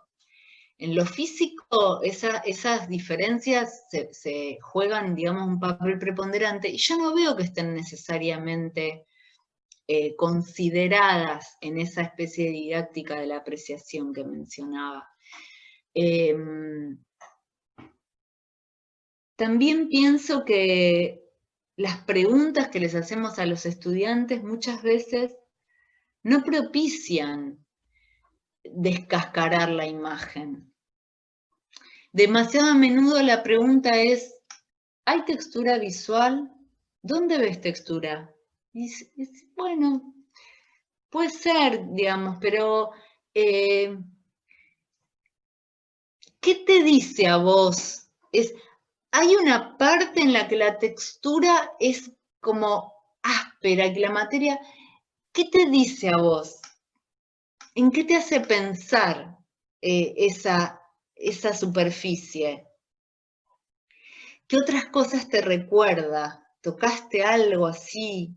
¿Hay algún sentimiento que para vos se vincule a esa superficie? Digo, no sé, seguramente hay preguntas mejores, pero intento considerar que, de vuelta, a diferencia del curador, el docente, además de la selección, tiene que pensar un guión de algunas preguntas irrenunciables para encender ese proceso por el cual un estudiante ve mucho más que la primera impresión de las cosas. Y recordemos o digámoslo de vuelta, estas generaciones y nosotros mismos como adultos estamos demasiado cooptados por la primera impresión de las cosas porque nuestra sensibilidad es la de la pantalla táctil y desechar una imagen tras otra.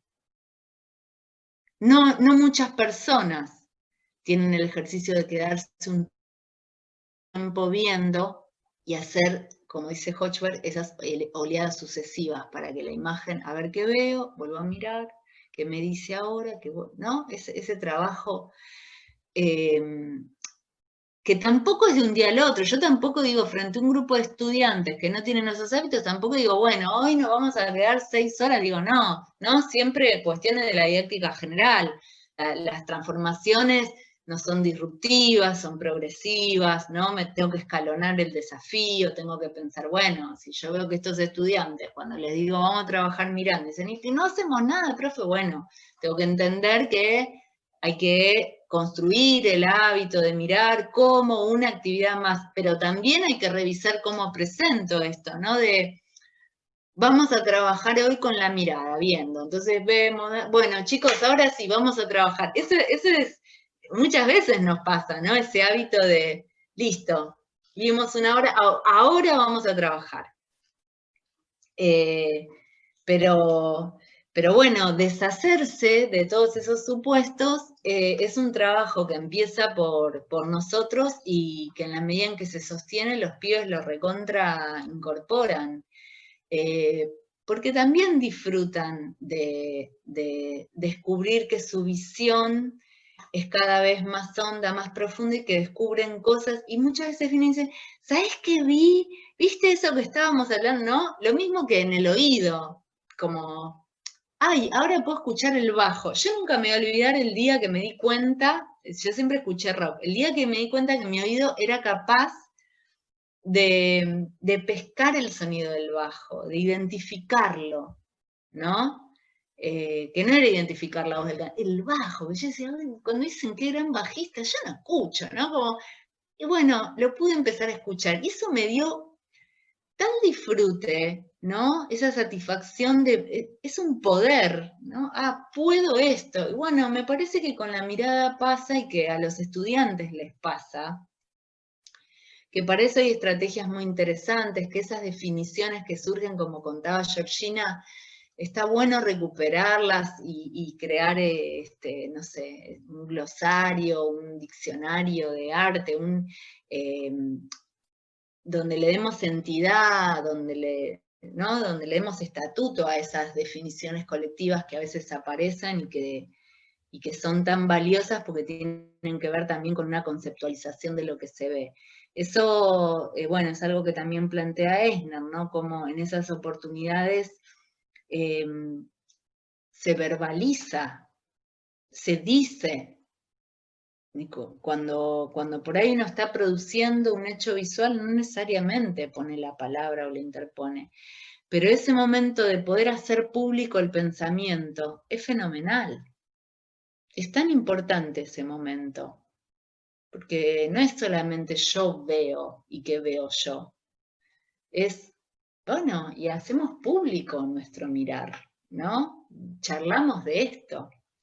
Es una experiencia de socialización y de cultura muy importante que la escuela tiene que asumir y que es la que, insisto, mírenme, ahí no está, ¿no? Bueno, en ese sentido, y volviendo a algo que dijo Sol, sí, ahí hay un acto de resistencia, y si no lo queremos pensar de resistencia, por lo menos es de ampliación. Por lo menos es de ampliación de la cultura. Insisto, no solo por conocer una determinada obra, una determinada imagen, sino por emprender este camino de hacer público, de hacer, ¿no?, este foro, este encuentro con los modos de ver del otro y, no sé, y encontrarse como quizás uno se encuentra a la salida del cine o de un concierto, donde uno un poco hace eso, ¿no? Y uno no lo hace quizás en el ámbito de la apreciación de obras en el marco de las artes visuales. Tengo curiosidad por saber qué herramienta o cuál fue el programa que utilizaste como para comunicarte con tus alumnos, la que se te hizo más fácil a utilizar en el contexto ese que estamos viviendo de virtualidad. Sí, mira, yo en principio la aclaración, como estudiantes tengo desde hace unos 3 años solo adultos, porque dejé de trabajar en forma directa con niños desde que tomé mi cargo de supervisión. Pero sí tengo estudiantes en la Universidad de Luján y sí tengo estudiantes en el Profesorado de Artes Visuales Rogelio Urrutia. En ambos casos, bueno, con sus diferencias, pero fueron como múltiples espacios y herramientas. Abrí un Classroom, que es una aplicación de Google.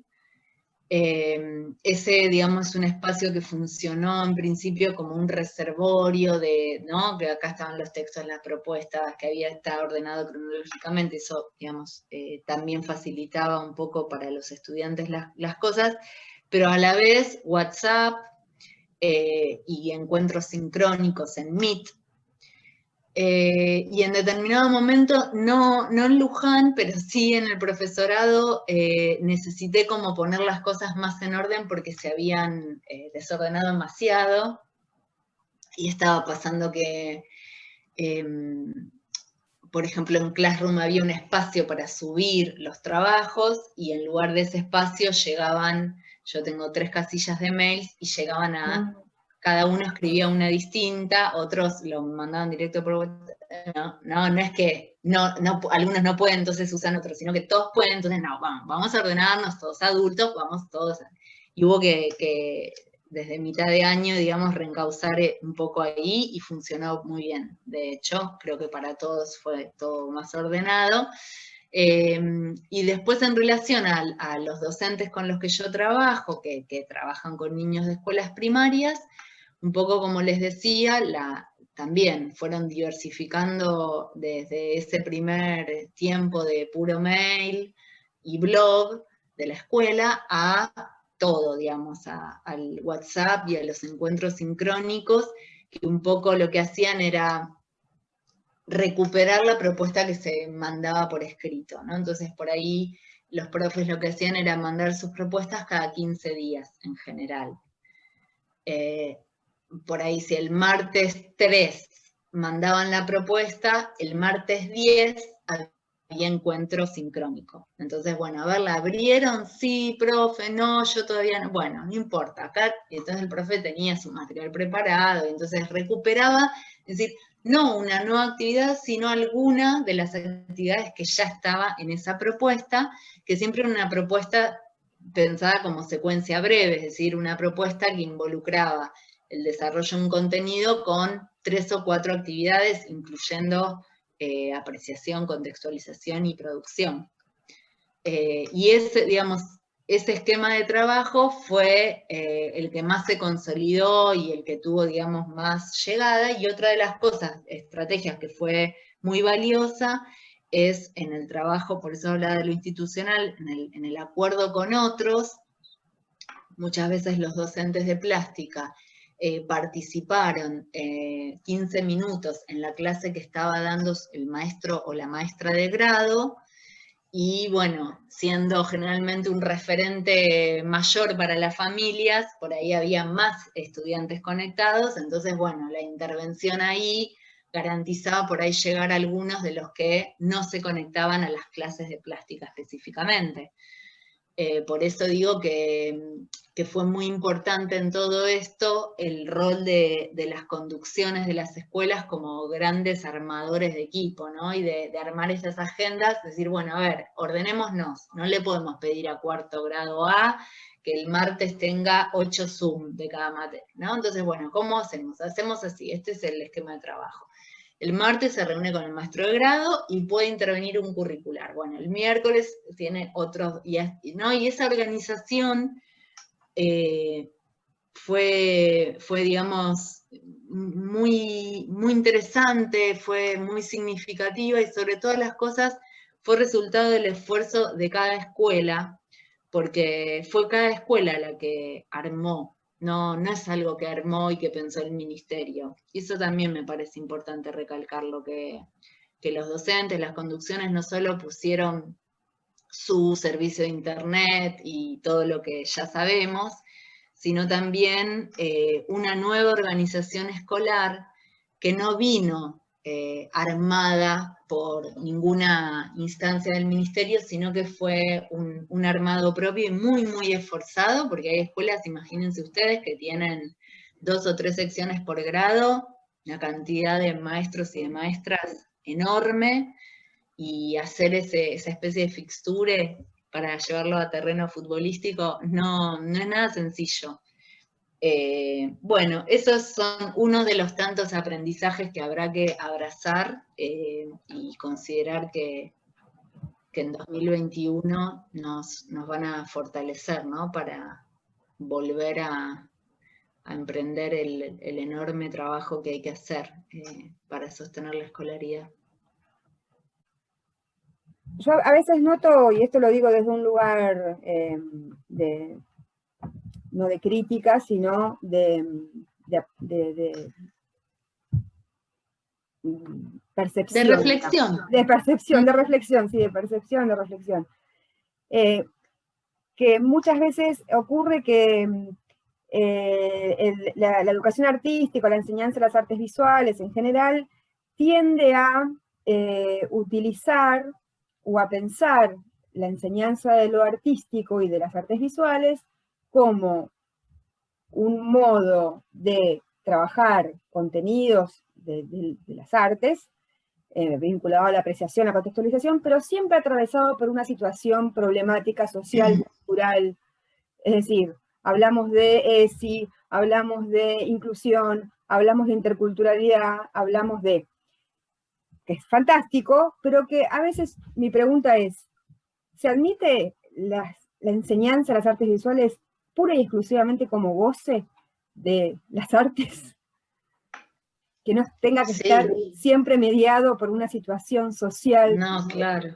No, sí, es clarísima la pregunta. Y bueno, de vuelta, siempre volvemos al gurú que es Eisner, ¿no? Esto es lo que Eisner llama el enfoque esencialista y el enfoque contextualista, ¿no? De la educación artística, planteando que justamente en el análisis de cierto tipo de currículum y de cierto tipo de práctica de la enseñanza, uno advierte que en ocasiones la educación artística está al servicio de unas finalidades otras, ¿no? Siendo una especie de telón de fondo para el logro de determinados otros propósitos.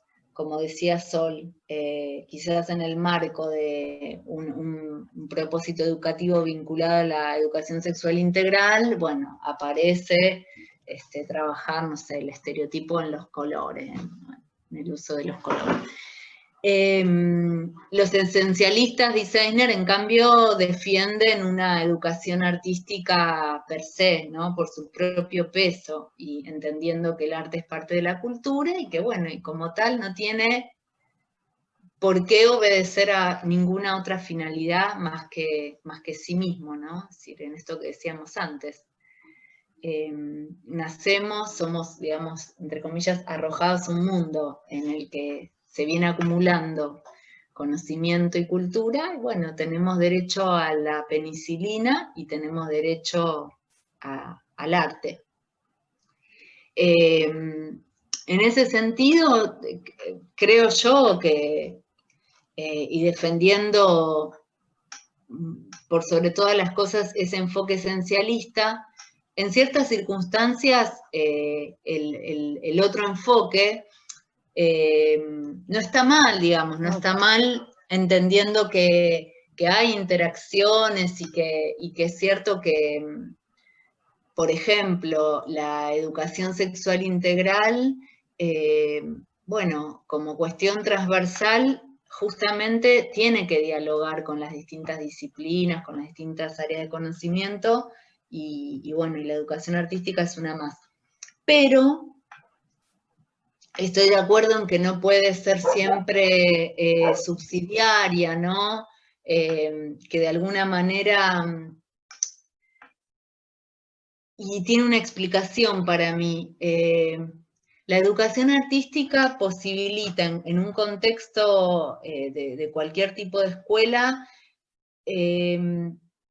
dar imagen, hacer visible lo que la escuela es o quiere ser, ¿no? En un momento histórico en el que la ética del parecer está por encima que la del ser, ¿no? Justamente lo que hablábamos anteriormente, esta cuestión de imagen, esta sobreestetización del mundo, bueno, no es raro que prenda fuertemente en la escuela. Que los docentes de artes visuales sean demandados a ponerle imagen a todos los conocimientos y a todas las prácticas institucionales, no llama mi atención. Digo, va el acto escolar, que es el lugar común que todos conocemos, y cualquier otra actividad que de alguna manera necesite comunicarse, ¿no? Como manifestar a la comunidad que esto se ha trabajado. ¿Qué mejor que a través de una imagen, ¿no? Y para eso, bueno, convoquemos a los docentes de artes visuales como parte de este proyecto. Y muchas veces, al quizás no conocer cuáles son los contenidos y el enfoque específico de la enseñanza de las artes, ese convocar al docente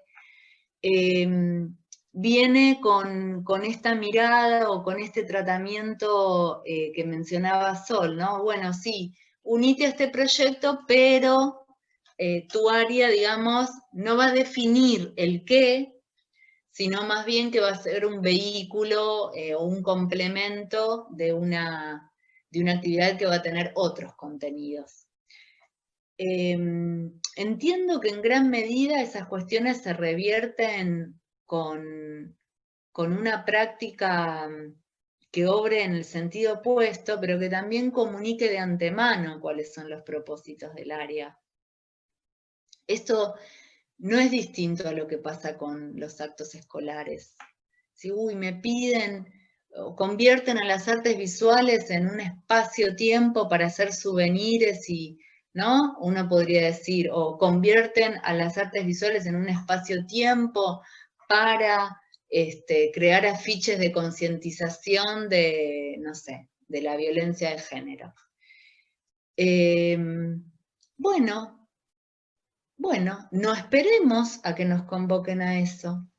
No esperemos a tener que confrontar con una tensión por la negativa. Consideremos la importancia de planificar, entendiéndonos parte de una institución donde todo eso tiene un lugar y es una oportunidad pedagógica, y hagamos nuestra oferta. ¿Cómo se insertan las artes visuales en el marco de ese proyecto escuela que es amplio y que tiene todas esas aristas e instancias? Hagamos la propuesta. Bueno, mira, las artes visuales van a entrar en la práctica de los actos escolares a partir de tal tipo de propuesta. Las artes visuales van a entrar en el marco de la ESI con este núcleo para los chicos chicos, para los chicos medianos, para los chicos grandes, ¿no? Como las artes visuales van a dialogar con la matemática de tal y tal manera porque, bueno, hay interacciones súper valiosas en la historia y en el presente del arte. Y con las ciencias, yo creo que esa es la única salida para no quedar subsumidos, digamos, o como telón de fondo de unos propósitos otros. Ahora, si nosotros no podemos comunicar qué aporte puede hacer nuestra disciplina a ese propósito educativo general que tiene la escuela, es difícil que seamos convocados desde nuestra especificidad. ¿Se entiende? Porque hablamos de vuelta a algo que dijimos al principio, sistema de expectativas. ¿Qué expectativas tiene la conducción, el colega, sobre las artes visuales y sobre nosotros como enseñantes? Y tienen el que se condice con lo que creen que son las artes visuales. No tiene por qué ser, uno no puede enojarse. De la misma manera que yo tengo una representación de matemática que seguramente no es, y que no le hace justicia a lo que la matemática es capaz y puede. Entonces, ¿cómo vencemos esas discrepancias entre lo que creemos que una disciplina es y lo que es? Y bueno, comunicándolo, proponiéndolo, manifestándolo en proyectos concretos, insisto, donde antes de llegar a una situación de confrontación, podamos generar una articulación genuina, ¿no? Sin que ninguna de las disciplinas que se entraman pierda su especificidad. Claro, sí hay proyectos hermosos donde un mismo eje conceptual lo trabaja una disciplina y otra y otra y otra. Los pibes son capaces de hacer esas integraciones sin ningún tipo de problema. No necesitan que nosotros las integremos. Alcanzan muchas veces con que las articulemos. No, creo que ya hemos exprimido una vez más.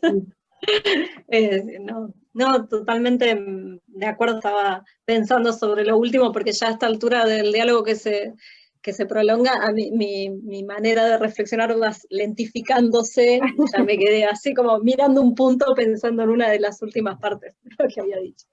Pero sí, creo que tiene que ver con algunos merengues también de la escuela contemporánea en esto, que cuando se plantea la cuestión interdisciplinar, me parece que a veces se caen en estos terrenos complejos donde se pierde la especificidad, que justamente es lo que le da sentido estar ahí en la escuela. Así que, bueno, yo más preguntas no tengo. Igual, Georgina, perdón, meto un último bocadillo. Qué difícil que es para la escuela, para cada docente de cada disciplina, defender, ¿no? Como soberano de su disciplina, defenderla cuando fuera de la escuela, en el mundo, las disciplinas tienden como, no sé si a desaparecer, pero sí a transformarse de una manera muy considerable, ¿no? Pensar que hoy hablas de medicina, para hablar de medicina hablas de nanotecnología, y que no, eso me parece que indudablemente impacta, y va a impactar mucho más de aquí a unos años, en la conformación de un currículum y de una práctica educativa que intenta sostener la delimitación, y que, ojo, con esto que acabo de decir, no me niego, y al contrario, quienes me conocen saben que la reivindico y que digamos, peleo en el buen sentido por el sostenimiento de esa especificidad, porque entiendo que cada lenguaje nos provee de un modo de pensamiento, un sistema de pensamiento, ¿no? Digo, que lo científico no son los conocimientos de la ciencia, sino un modo de pensar. Y yo lo quiero tener, ¿no? Y lo matemático me provee de un modo de pensamiento. En ese sentido defiendo la existencia de esas propuestas educativas que se amparan en una disciplina pura, única, ¿no? Ahí adentro, con toda su especificidad, porque nos proveen de todo eso. Y a la par, esas otras propuestas dialógicas, ¿no? Donde uno entra con una y con otra. Creo que eso, que sería interesante que la escuela en ese sentido sea un poco más pendular, ¿no? Que no polarice, que no es, bueno, o sin disciplinas o con compartimentos, o sea, no tiene por qué polarizar en ese sentido. Eso me parece importante, pero no quiero dejar de mirar siempre afuera de la escuela, digo, pero en el mundo está pasando eso, que está difícil lo de la especificidad. Hoy mirás el campo del arte y está lleno de artistas que hacen su obra gracias a un biólogo, no sé, ¿no? O a un diplomático que les ayuda a crear permisos para llevar una cosa acá. O sea, que la verdad es que no quiere decir que no haya artistas que hacen temple también hoy en día y pintan, ¿no? La obra en el caballete y punto. Pero lo que sí me parece interesante es que entonces la especificidad de las artes visuales, ¿cuál es? Claro, Eso es lo que se va poniendo difícil e interesante, ¿no? Claro, me parece que ahí está el punto, porque si por especificidad se entiende hacer un cerco académico relacionado a la tradición, bueno, hay una manera de entender la especificidad que a lo mejor deja fuera un montón de otras cosas que son parte del mundo del arte y son parte de la contemporaneidad también. Pero es una discusión en tránsito, o sea, no sé si podemos decir qué es la especificidad, pero sí, yo creo que defiendo una especificidad del saber artístico, y creo que el goce estético, el goce artístico está en esa especificidad. Sí.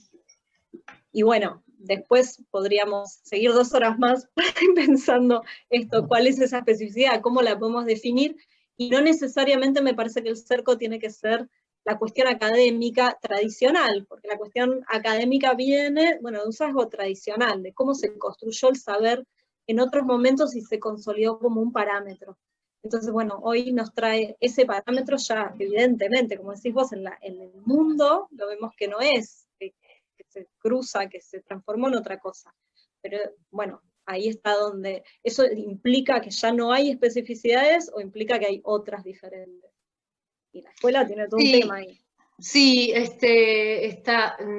a mí me parece que esto que vos decís, sí, el goce estético, la poética, la metáfora, me parece que en algún punto la transformación en los medios de producción y en las operaciones nos pone cada vez más de cara a una médula de lo artístico que no ahora, sino nunca fue el procedimiento. Nunca. Porque también cuando la concepción de arte estaba vinculada a las disciplinas tradicionales, la pintura, la escultura, el dibujo, el grabado, la pintura podía ser tanto el problema de un artista como el problema de un pintor de paredes. O sea, el problema inclusive químico, procedimental, de cómo formular un ligue para los pigmentos y que sean estables en el tiempo, y todos esos problemas que son problemas científicos y artísticos, investigados por unos y por otros, no fueron solamente los problemas del artista pintor o del pintor artista. En algún punto, en rigor,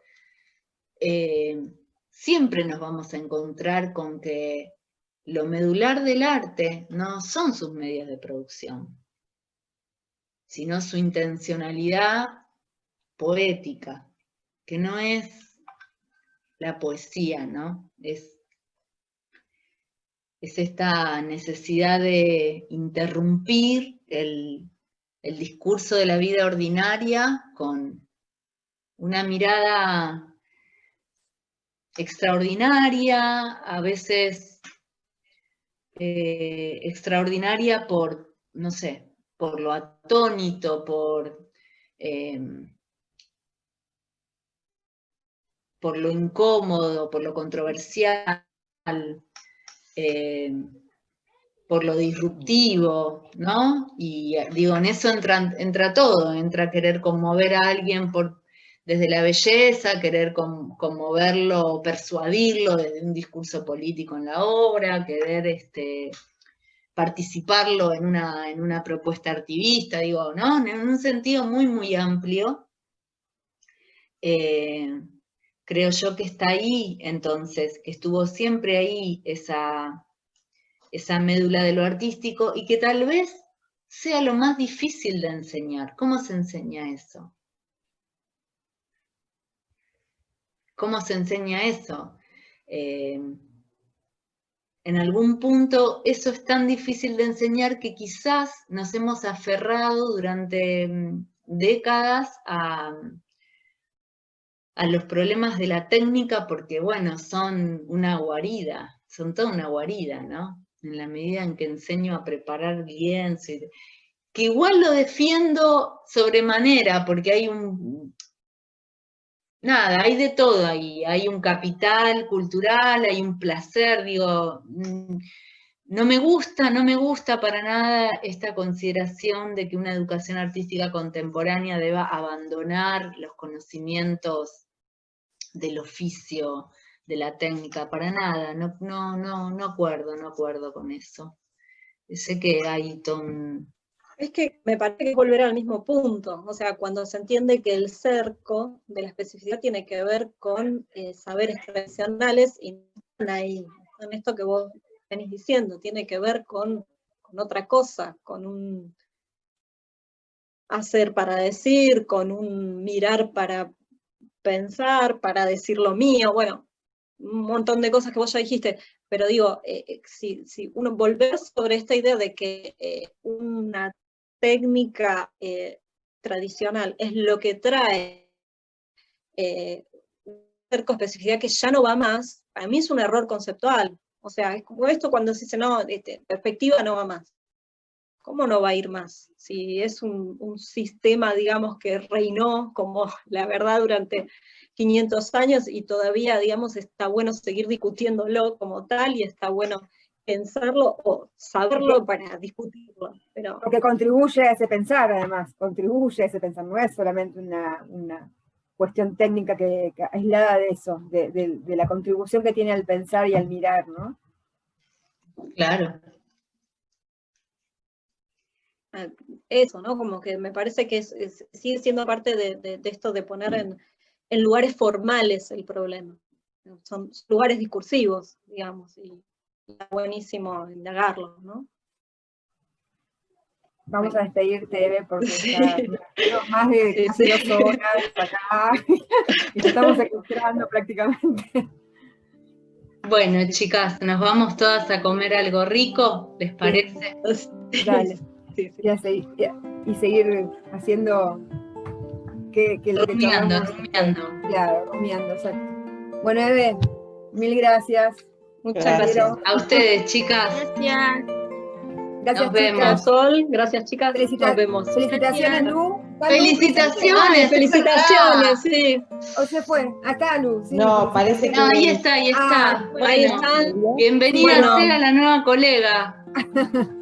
y las otras chicas en breve. Un poquito más de esfuerzo y ya llega y todo continúa. El dilema continúa. Recién empieza, chicas. Absolutamente. Adiós. Siempre nos vamos a encontrar con que lo medular del arte no son sus medios de producción, sino su intencionalidad poética, que no es la poesía, ¿no? Es esta necesidad de interrumpir el discurso de la vida ordinaria con una mirada extraordinaria, a veces extraordinaria por, no sé, por lo atónito,